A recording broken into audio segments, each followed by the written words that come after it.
formal charges, which help us determine the most likely Lewis structure for a molecule. The formal charge formula is straightforward. It's equal to the number of valence electrons minus the number of lone pair electrons minus 1/2 times the number of bonding electrons.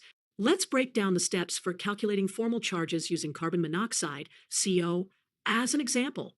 Here's the Lewis structure for carbon monoxide. It has a triple bond between carbon and oxygen, and each atom has one lone pair of electrons. Let's start with carbon. Carbon is in group 14 of the periodic table, so it has 4 valence electrons. It has one lone pair, which means 2 electrons, and it has 6 bonding electrons as part of the triple bond.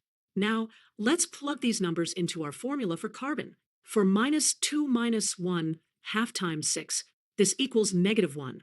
So carbon has a formal charge of -1. Now for oxygen. Oxygen is in group 16, so it has 6 valence electrons. Like carbon, it has one lone pair, or 2 electrons, and it also has 6 bonding electrons from the triple bond. Let's calculate oxygen's formal charge. 6 minus 2 minus 1/2 times 6. This equals +1. So oxygen has a formal charge of +1.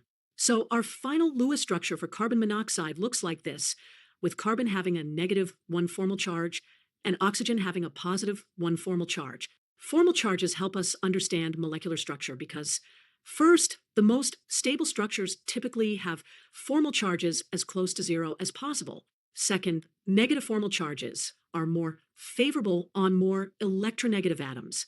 And third, the sum of all formal charges in a molecule must equal the overall charge of the molecule.